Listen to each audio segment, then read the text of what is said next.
Hello and congratulations on the purchase of your Cruiser Aire 27 RBS. My name is Caleb. I'll be doing an orientation with you today. We can start right up here in the front with your power tongue jack.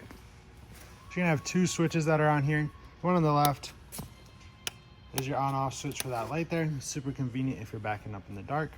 And then the one next to that is your up and down to extend or retract the tongue jack so that you can get hooked and unhooked from your vehicle.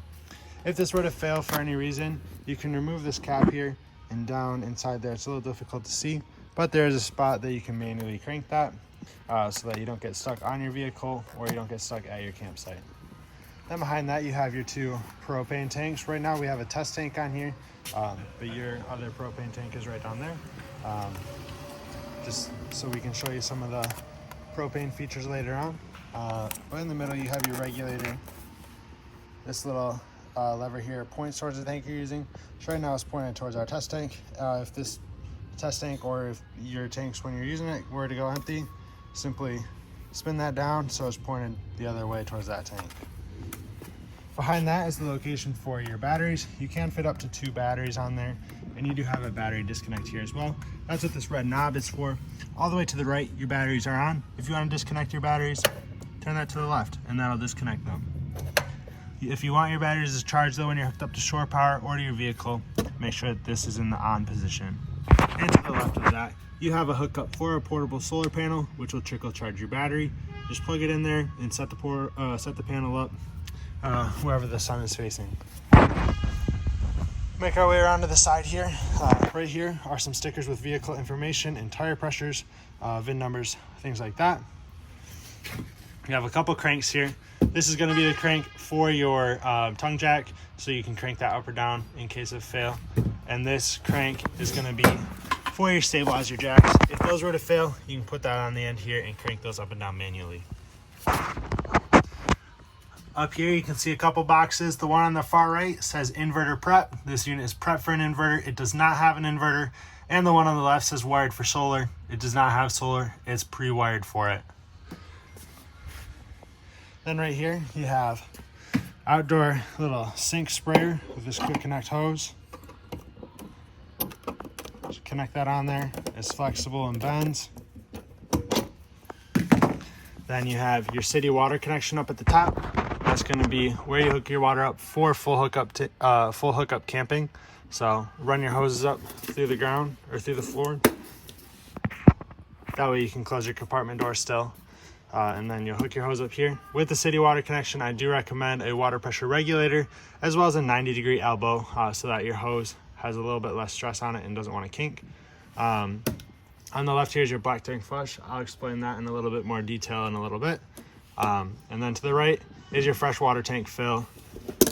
So you just hook your hose up, turn it on to fill the fresh tank, and you can check the levels of that inside on your control panel.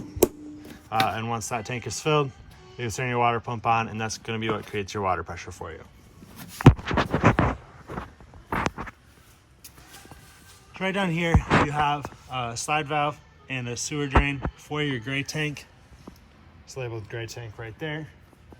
And if we work our way to the back here, there's a second one. This is black and gray. This is for the rear bathroom. The other one is for the kitchen. The front one is going to be gray only. This one, like I said, has black and gray. So your slide valves are up at the top there and there. One on the left is your black tank, one on the right is your gray. Black is going to be for the toilet. Gray is going to be dirty sink and shower water from the bathroom. So when you're ready to drain these tanks, hook your hose up, and you do want to do these ones in a specific order. So you want black tank first.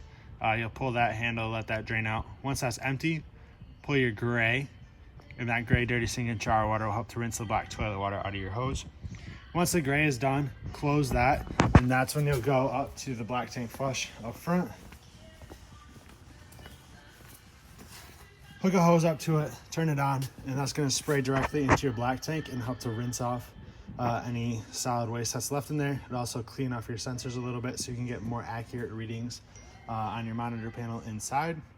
I'd run water through there for 5 or 10 minutes, and then you can turn it off and unhook your hose from there and close everything up in the back.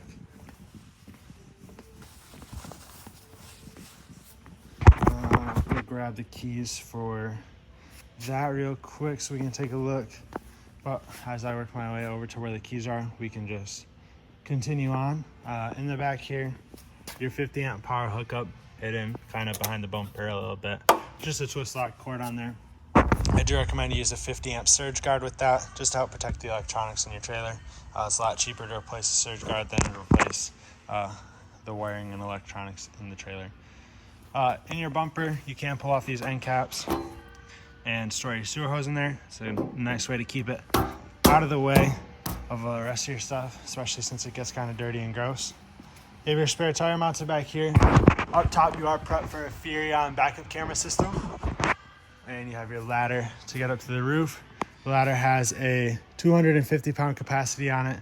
And then the roof is fully walkable. There's another bumper cap on this side that you can pull off. So you have this switch down here. This is for your rear stabilizers. It's extend and retract. Obviously the stabilizers are down right now, so we can retract those up a little bit so we can see them in action. These are for stabilization only, not for leveling. So you want to level your trailer out front to back by raising or lowering your tongue jack, and then to level it side to side, you'll put boards or blocks underneath your tires. Once you're done leveling it, you can run your jacks down, and once they hit the ground, you're going to want to put just a little bit more pressure on them, and that will they'll help stabilize and keep the trailer from rocking around. So now these are all the way up. We'll extend them back down so we can see that.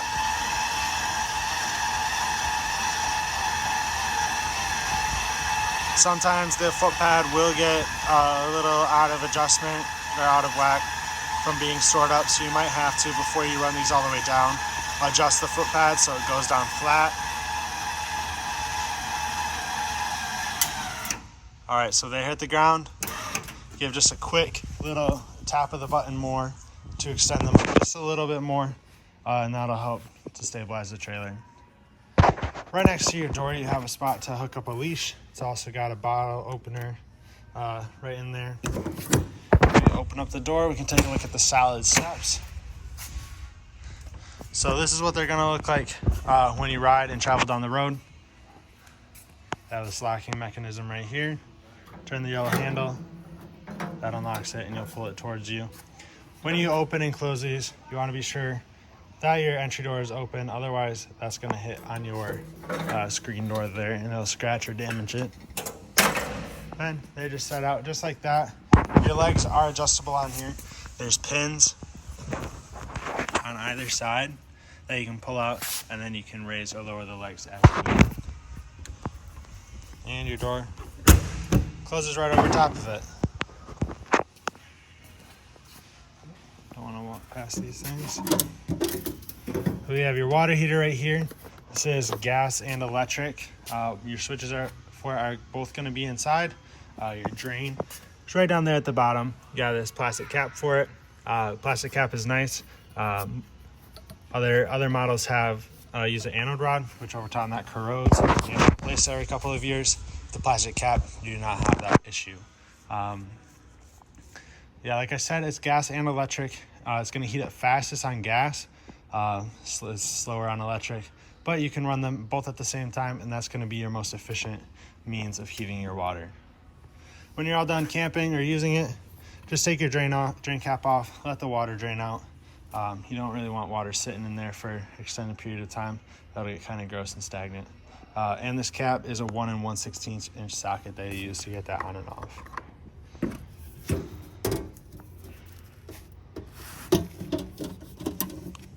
This vent here is for the backside of your refrigerator.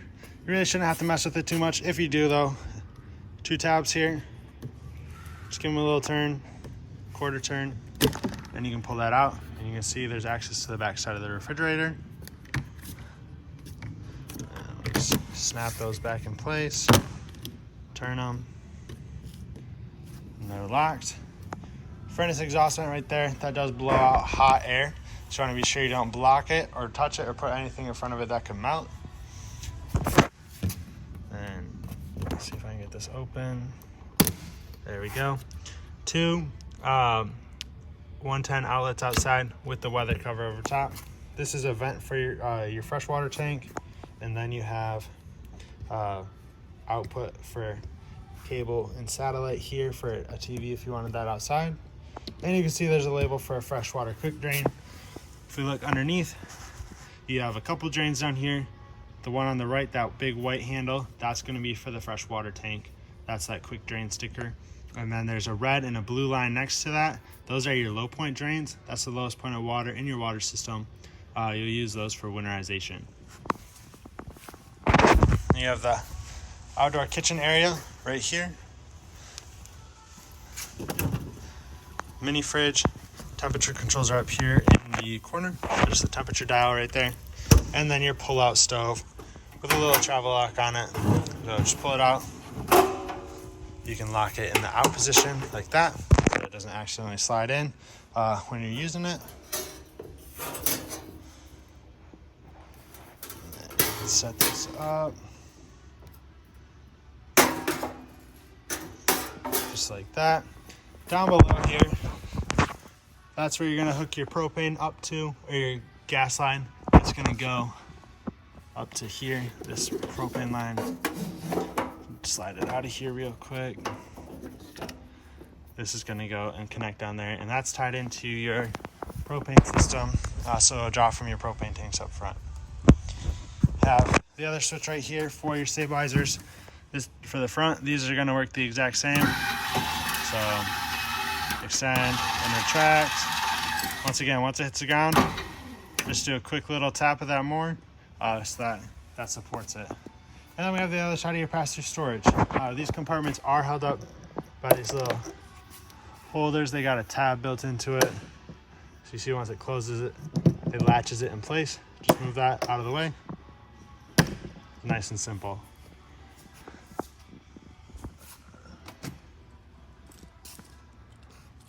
All right, we can pop inside here real quick. I'll grab those keys for that compartment outside. All right, got the keys for this compartment here. We can take a look at it real quick.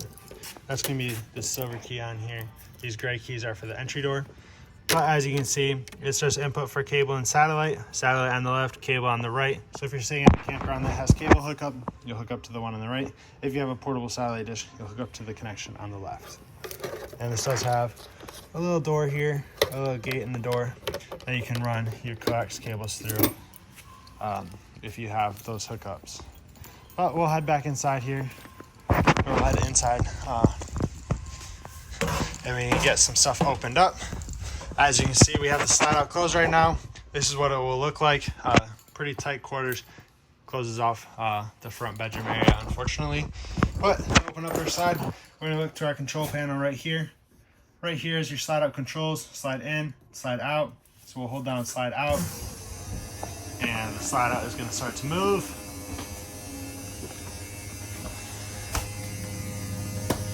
See that moving there. And this will open the area right up. Oh, gotta keep my finger on the button.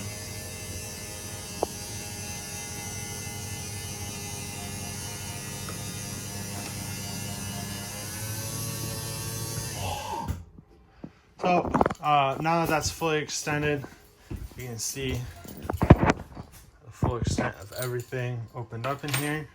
We'll head back to the control panel though and take a look at a few more things.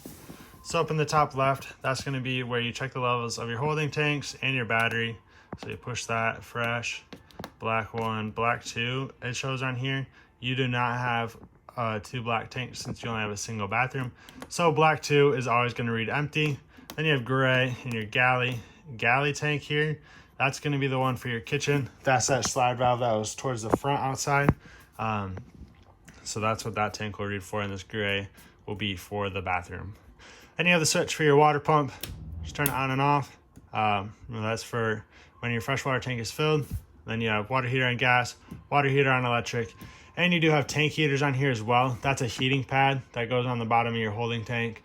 That's tied into your 12-volt system, so it'll run off your battery. Kitchen lights, living room lights, and your awning light outside. And the last switch on here is your awning controls. So awning in and awning out. Hold down awning out to run it out. Hold down awning in to run it in. See if we can get a good look at that coming out. So it's gonna come out just like that. The arms on here are adjustable, so you can pitch it for water to come off one way or the other. That way water doesn't pool up on top and add extra weight to it. This is not gonna stop automatically when you're running out, so you do wanna kind of watch it the best you can. There's gonna be that flap of fabric there that comes down. That's gonna be the end where you take your finger off the button. You also can start to see the bare awning tube there. But to adjust your arms, there's 2 tabs here that you pinch, and then you'll be able to slide those back and forth and they'll lock it in place. Like I said, that is so you can adjust it one way or the other. We'll go through the bathroom now here. It's a nice big spacious bathroom. You have a foot pedal flush down here. Halfway down on the foot pedal brings water into the tank, all the way down, or brings water into the bowl. All the way down on that flushes it into the tank. Sink in the corner. Shower here. Skylight up top. Right next to that, you have a vent with a fan. So just crank this to the right to open it. Push the black switch here. That's going to turn your fan on and off.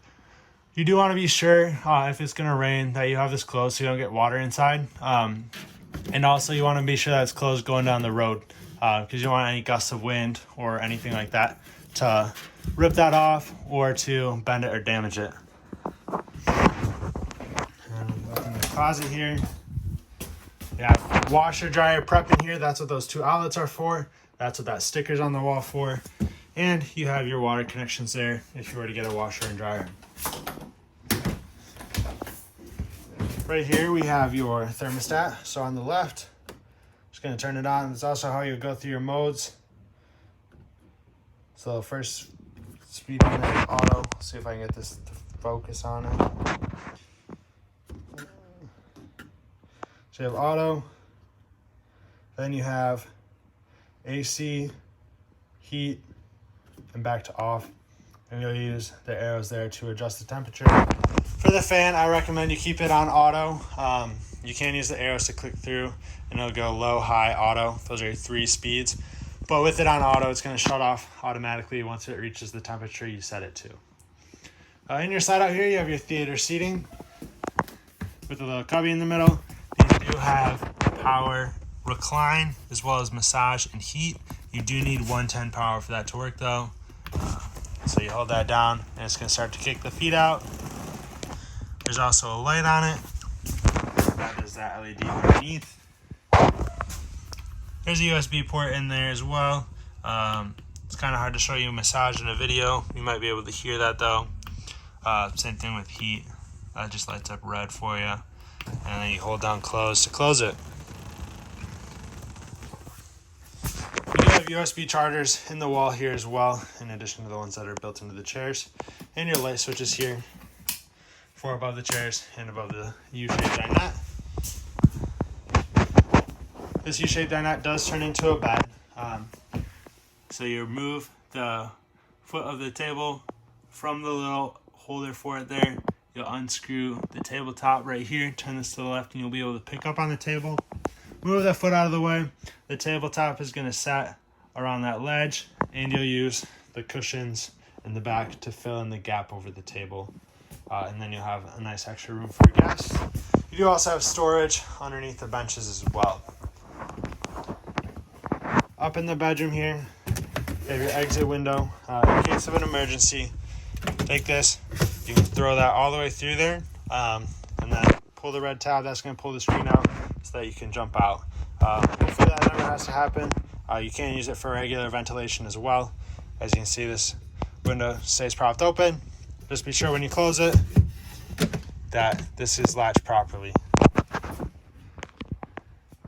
Storage on both sides of the bed. You have a second AC up here. This AC has the controls on it. It is not controlled from the thermostat in the back.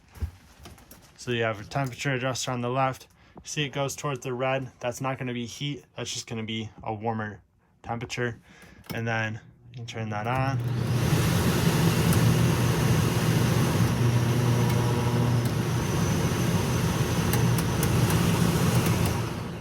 All the sides on the blue, that's going to be AC.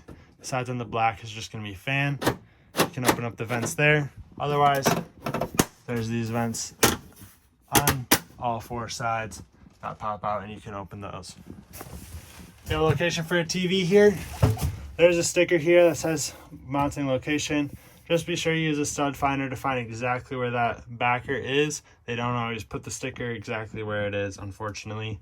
So if you use a stud finder, you'll be able to find where that location is, mount your TV, and your connections are up top. We'll work our way into the kitchen now. Keys are right up here for you. They'll be on your faucet when you come pick up. You have a GFCI resettable outlet, so that's just got the reset button in the middle of it. You have full-size residential microwave, 3-burner stove, and your oven. Just light switch there for that. To light this, turn these to high.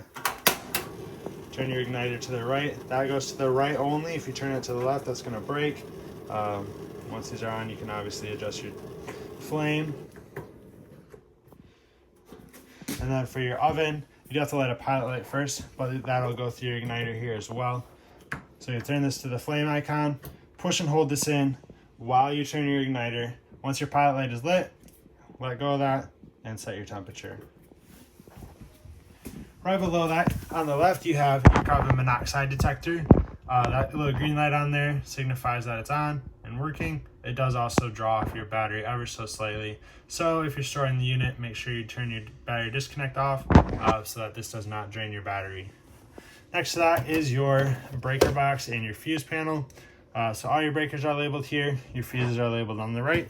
If a fuse were to go out, there will be a LED that lights up next to it, and you'll be able to see that through the window here. Then we have your refrigerator. It's gas and electric. If we turn it on, it'll beep at us real quick. It's on auto right now. On auto, it's going to switch automatically between gas and electric based off of what source is available. It does prefer electric, so it's going to look for that source first. If it can't find electric, it'll switch over to gas. We're plugged in, so it's going to start running off of electric.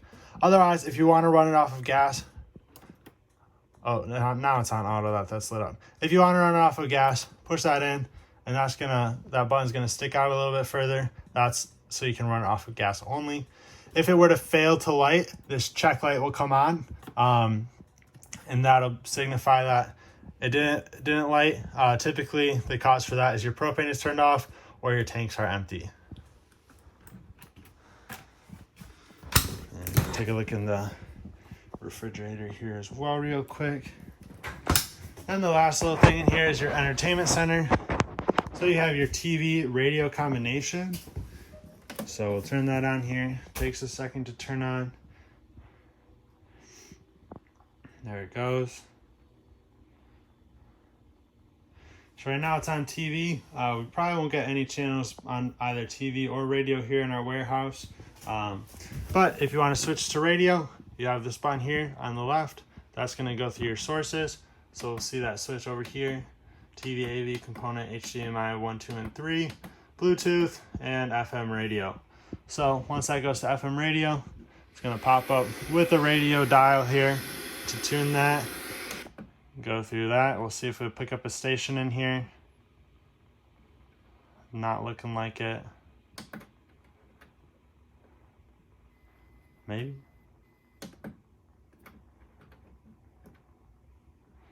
Yeah, not looking like we'll pick up a station in here, but that's how you go through that. You do also below here have hookups for USB and HDMI cord as well. And then your volume here on the right, there's a remote for that as well. And then below that, you have your fireplace. This fireplace does run off of electric, so you do need to be plugged into shore power for that. But it's a nice little space heater. It'll heat up the living area here, kitchen, dining, and living quite well. Down at the bottom is your power. You see it pops up on the screen up here. Change your colors and your brightness, and then change your temperature. And then it'll get pretty hot, but it'll reset here eventually once it hits 99. See, it goes to OF. That turns just the heater off, but it leaves the lights on, and you see this blue light is no longer on here as well. So that's just if you want to have this for ambient lighting. Otherwise, we can turn that back on, and it's going to reset down to 40 degrees, and we'll start clicking through up until it turns on again.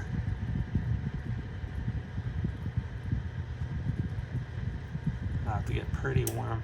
But now you hear that click on, that blue light's back on, and this is blowing out heat.